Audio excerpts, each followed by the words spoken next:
हाँ, हमको तो कई बार पुलिस वाले डंडा मारे हैं। मुखलिसपुर चौराहे से हम भाग रहे थे, एक रामशरण यादव दरोगा थे, उन्होंने हमको खींच के लाठी मारा। एक लाठी लगी तब तक लाठी लगी और मैं भाग रहा था। एक गली से दूसरी गली में गया तब तक दूसरा एक सिपाही था, उसने एक डंडा मारा और उसके बाद वो हम इतनी तेज भगे कि वो पीछे दौड़ता रह गया हमसे कि आज जाना रहता था पश्चिम तो हम लोग जाते थे पूरब, जिससे पुलिस पूरब जाती थी तब तक पश्चिम से लोग निकल जाते थे। उन्होंने कहा तुम्हारे पास गोली कम पड़ जाएगी, हमारे सीने नहीं कम होंगे। और आज उसी का परिणाम है कि भगवान राम का जो यह भव्य मंदिर बन रहा है, यह आज उसी उन्हीं कार्य सेवकों की मेहनत और उन्हीं कार्य सेवकों की हिम्मत का परिणाम है कि आज भगवान राम का भव्य मंदिर बन रहा है। संत कबीर नगर का एक ऐसा परिवार जो यह संकल्प लिया था कि राम काज किए बिना मोहि कहां विश्राम। आपको बता दें कि इस समय मैं मौजूद हूं पूर्व सांसद इंद्रजीत मिश्रा जी के घर पे और उनके बड़े सुपुत्र हमारे साथ मौजूद हैं। हम जानते हैं कि उस समय का मंजर क्या था जब बाबरी मस्जिद का विध्वंस किया गया था। और सर उस समय का क्या स्थिति परिस्थिति थी? जब बाबरी मस्जिद गिरी थी उस समय चूंकि सब जगह कर्फ्यू लग गया था, स्थितियां बहुत प्रतिकूल थी। एक अजीब तरह का भय समाज में व्याप्त था। हम स्वयं लोग सब लोग एक जगह थे। यह होता था कि अब क्या होगा। प्रशासन चूंकि बहुत खिलाफ था, यह रहता था कि कब क्या हो जाएगा। चूंकि उस समय लगातार घटनाएं हो रही थी, जहां भी दूसरे दूसरे समुदाय के लोग थोड़ा ज्यादा रहते थे, वह चूंकि खलीलाबाद उन समुदाय की संख्या अच्छी खासी थी, इसलिए यह रहता था कि आज कहीं न कहीं कोई घटना हो सकती है। और रहता और हम लोग उसी निमित्त चूंकि शुरू से ही उसमें लगे हुए थे। हम लोगों के साथ भले कर्फ्यू लगा हुआ था, लेकिन एक जिम्मेदारी थी कि सुरक्षा देखते रहने, अपने लोगों की सुरक्षा देखते रहनी चाहिए। हम लोग घूमते रहते थे, जगह जगह सबका हाल चाल लेते रहते। चूंकि उस समय मोबाइल था नहीं, इसलिए हम लोग धीरे धीरे, बच्चे उम्र कम थी, हम लोग घूम घूम करके सबका हाल चाल लेते थे कि सब लोग सुरक्षित हैं या नहीं। और देखा जाए तो आपका परिवार जो था ये बहुत चर्चित था और उस समय चिन्हित परिवारों में से एक आपका परिवार था।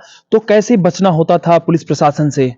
हम लोग उस समय जब नवासी चूंकि जब से शिला पूजन शुरू हुआ और हम लोग शिला पूजन में बढ़ चढ़ के हिस्सा लिए। बढ़ चढ़ के हिस्सा लेने के बाद वो ₹1.25 दे दे भैया वाली स्थिति थी। भगवान राम के लिए हम लोगों ने ₹1.25 मांगा घर घर, और हर गांव से कुछ 2-4 गांव छोड़ दीजिए, लगभग हर गांव से पैसा आया, ईंटा आया। लोग पूजा करके ईंटा पहुंचा जाते थे और हम लोग उसको अयोध्या पहुंचाए। और उसके बाद स्थिति यह रही कि जब चूंकि हमारा परिवार वो था और प्रशासन जब 91 में यह हुआ कि अब किसी को जाने नहीं दिया जाएगा, प्रशासन हमारे के यहाँ लगातार छापा मारता था। हम लोग गांव जब पहली बार पुलिस हमारे के यहाँ आई, हम और हमारी माताजी दोनों लोग गांव गए थे। पिताजी यहाँ बहनों के साथ थे। छापा मारा उन्होंने, संजोग से पिताजी घर से पीछे से निकल गए। बागल में डॉक्टर साहब थे, उन्होंने कहा 3 बजे रात में आप लोग यहाँ क्यों छापा मारने आए हैं? आप लोग जाइए, कहें हमको बच्चे का एडमिशन करवाना है। उन्होंने कहा एडमिशन विद्यालय में होता, घर थोड़ी ना होता। और पिताजी आगे आगे रहते थे और पीछे पीछे पुलिस रहती थी। चूंकि हमारे एक बाबा का देहांत हो गया था, बाल हम लोग छिलाए हुए थे और पगड़ी बांधे रहते थे। पुलिस वालों को यह लगता था कि वह शहर का लड़का है, उसी हिसाब से होगा। हम लोग अपना काम भी करते थे, धीरे धीरे आगे पीछे करके इधर उधर। चूंकि एक बानरों की सेना बड़ी अच्छी थी बच्चों की, और बंदर और बच्चे एक बराबर थे। जगह जगह सूचना देते थे कि पुलिस इधर आ रही है, उधर चली जाए, उधर चला जाए। और चूंकि गली गली हम लोगों को जानकारी थी, इसलिए हम लोग गली गली घर घर सबका संबंध था। पुलिस यही नहीं समझ पाती थी कब कहाँ हम लोग किसकी सूचना दे रहे हैं, कहाँ कैसे कार सेवक कब हम पार करा देते थे, लोग पता नहीं पाते थे। इसी के नाते पुलिस लगातार हमारे घर रोज छापा मारती थी। यहाँ तक की स्थिति थी, पुलिस वो ये पता चला कि मिश्रा जी उस पार गए हैं। संयोग से मिश्रा जी नहीं गए थे, मैं गया था। और नाय चल रही थी, बिड़हर घाट के पुल की नाय को दबा दिया। मल्लाहों ने क्या किया, हम लोगों को कहा गुरुजी आप लोग वहीं रुके रहिए, हम अभी आपको जो अंधेरा होगा तब आप पार कराएंगे। वहां से उन्होंने पार कराई। यह घटना 2 बार हुई, एक बार हम और माताजी, दूसरी बार पिताजी गए थे। दीपावली का समय था हम लोगों ने कहा पापा पुलिस वाले रोज छापा मार रहे हैं, आप उस पार चले जाइए, घर कम से कम दिवाली तो ठीक से मन जाएगी। पिताजी उस पार से आ रहे थे और मल्लाहों ने हम लोगों को मुख्य रास्ते से न ले जा करके झाड़ी-झाड़ी उस क्या नाम है, जो कास जो बीच में नदी के बीच में कास थी, उस कास के बीच से रास्ता निकाल करके हम लोगों को अपने घर ले जाते थे। रात भर अपने घर रोकते थे। दूसरे दिन किसी और रास्ते से बता करके हमको भेजते थे। चूँकि पिताजी एक बार की घटना है, पिताजी और माताजी आ रहे थे। पुलिस वालों ने छापा मारा, नाव बंद थी और दरोगा कहता था कि नहीं मिश्रा जी आ रहे हैं, तुम पार जरूर कराओ। कहे नहीं गुरुजी पार नहीं कराओ, आप जाल जाए। रात में 8:30 बजे, ठंडी का दिन था, 8:30 बजे रात में उन्होंने नाव पार कराया और अपने घर ले गए। दूसरे दिन माताजी को दूसरे मोटरसाइकिल पे बैठा के उन्होंने क्या नाम है, धनघटा भेजा। वहां से वो जीप से खलीलाबाद आए। पिताजी सीधे वहीं से हैसर निकलते हुए घूमते घामते दूसरे दिन खलीलाबाद पहुंचे। ये स्थिति थी। और यहाँ स्थिति थी कि हम एक तरफ जाते थे, पता चलता था कि हम विद्यालय पहुंचे, पिताजी विद्यालय पहुंचे, तब तक बाहर से पुलिस वाले इनको घेरते रहते थे। क्योंकि विद्यालय में कई रास्ते थे, कभी इस रास्ते, कभी उस रास्ते, कभी इनके घर, कभी उनके घर जा करके बैठते थे। पुलिस खोजती रहती थी। हमको कार्य करना था, हम काम करते रहते थे। हम लोग सूचना करते रहते थे। यहाँ तक कि साइकिल से हम लोग चल के, उनको लगता था कि ये लोग मोटरसाइकिल से चलते हैं, हम लोग साइकिल से चल के घूम घाम के सब सूचना भी कर देते थे कि आज ये कार्यक्रम होना, ऐसे होना है, वैसे होना। कार सेवक आते थे, उनको भी लेकर के हम लोग पहुंचा देते थे। उनको भोजन भी करा देते थे। दवा की जरूरत रहती थी उनको, वह भी करते थे। कपड़े की जरूरत, चप्पल जूता टूट रहता था, उसको भी व्यवस्था हम लोग करते थे। तब दिवाली आप अच्छे से नहीं मना पाए, लेकिन अब 22 जनवरी की दिवाली कैसे मनेगी? 22 जनवरी की दिवाली तो जैसे हम दिवाली में मिठाई बांटते हैं, तरह तरह के पकवान बनाते हैं, लाइट जलाई जाती है, उसी हिसाब से अब की बार हम लोग अपने मंदिरों में भी यह व्यवस्था करेंगे, घर पे करेंगे, दिया जलाएंगे और अपने हित मित्रों को उसकी शुभकामनाएं देंगे। और इसके साथ ही 11 बजे से लेके 1 बजे तक सुंदरकांड का पाठ हम लोग मंदिर में करेंगे। जय श्री राम संकीर्तन हर मंदिरों में किया जाएगा। जो अगल बगल के मंदिर हैं उनकी भी साफ सफाई की भी व्यवस्था कराई जा रही है, जिससे वहां भी शाम को दिया जले। और हम लोग अपने के यहाँ वो राम जन्मभूमि का जो प्राण प्रतिष्ठा का कार्यक्रम चलेगा, उसके लिए एलईडी की भी बड़ी व्यवस्था किए हैं। और यहाँ तक कि शाम को हम लोग उसके हिसाब से भंडारा भी करेंगे कि जिससे लोगों को लगे कि हाँ आज भगवान राम अपने नए भवन में स्थापित हो रहे हैं। भाई हम घर गृह प्रवेश करते हैं तो सबको खिलाते हैं, उसी हिसाब से हम उसमें भी भोजन कराएंगे और एक अपनी खुशी व्यक्त करेंगे। इस पूरे संघर्षों में क्या कभी पुलिस का डंडा भी मिला आपको? हाँ, हमको तो कई बार पुलिस वाले डंडा मारे हैं। मुखलिसपुर चौराहे से हम भाग रहे थे, एक रामशरण यादव दरोगा थे, उन्होंने हमको खींच के लाठी मारा। एक लाठी लगी, तब तक लाठी लगी और मैं भाग रहा था। एक गली से दूसरी गली में गया, तब तक दूसरा एक सिपाही था, उसने एक डंडा मारा और उसके बाद वो हम इतनी तेज भागे कि वह पीछे दौड़ता रह गया। हम चूंकि बहुत दुबले पतले थे और वह दौड़ता रहा, हम तब तक पार हो गए। हाँ, इसके बाद उन्होंने कई बार कहा मिश्रा जी के लड़के को पकड़ लो, वही पकड़ लो, जब उनको पकड़ लोगे तो मिश्रा जी आएंगे ही आएंगे। लेकिन उसके पहले पता चलता था कि हमारी टीम सेना जो थी वह निकल जाती थी, घूमते रहते थे।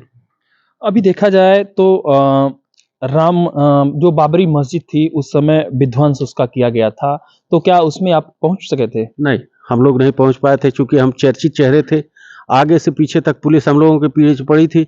हम पहुंचते, हमारे पहुंचने के बाद बहुत से लोग गिरफ्तार हो जाते। चूंकि और लोगों को भेजना था, उन लोगों को दूसरा रास्ता, हम लोग पुलिस को छकाते थे कि आज जाना रहता था पश्चिम तो हम लोग जाते थे पूरब, जिससे पुलिस पूरब जाती थी तब तक पश्चिम से लोग निकल जाते थे।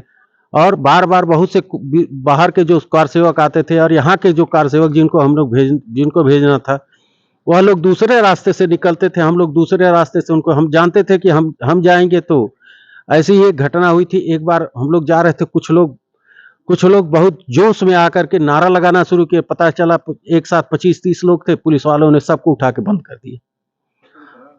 और उसके बाद जो और लोग थी, तब यह योजना बनी कि नहीं, अब हम लोग यह जिनको भेजना होगा वह दूसरे रास्ते, हम लोग नारा दूसरे रास्ते लगाएंगे, पुलिस हमारे पीछे आएगी, जिनको निकलना होगा वो निकल जाएंगे। इस पूरे घटनाक्रम में सबसे खराब दौर कब रहा?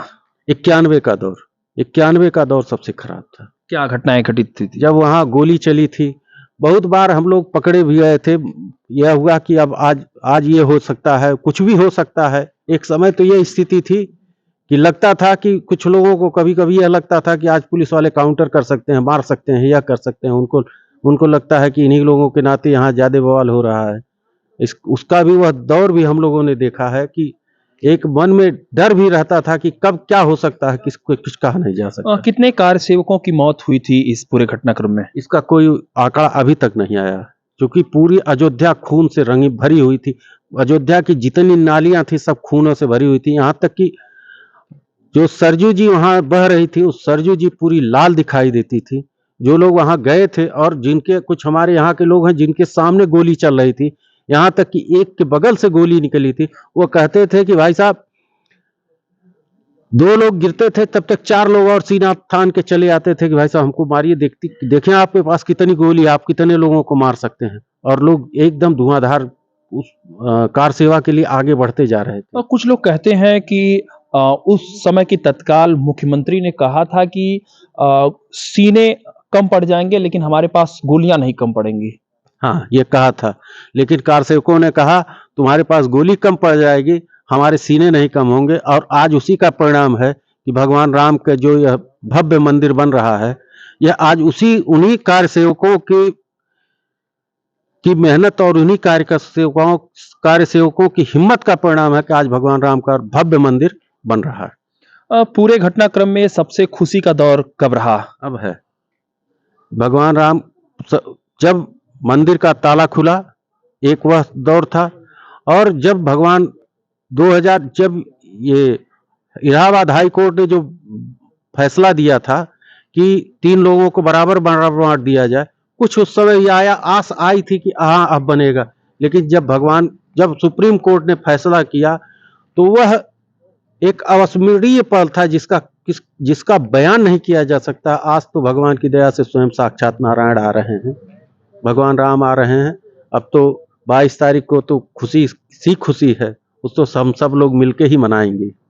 आपको बता दें कि पूर्व सांसद इंद्रजीत मिश्रा के बड़े बेटे ये थे कि जो उस समय उन दिनों राम लला हम आएंगे, मंदिर वहीं बनाएंगे, ये सरयू के तट पर जो शपथ लिए थे, आज शपथ इन लोगों का साकार होता हुआ नजर आ रहा है। तो कहीं न कहीं एक मन में उत्साह, उमंग है और जो साथी उस संघर्षों के दौरान मर गए थे, उनके लिए पीड़ा संवेदना अपना व्यक्त कर रहे हैं। बने रहिए हमारे साथ, हम इस तरीके से इस राम मंदिर निर्माण में क्या-क्या हो रहा है, सब कुछ दिखाएँगे।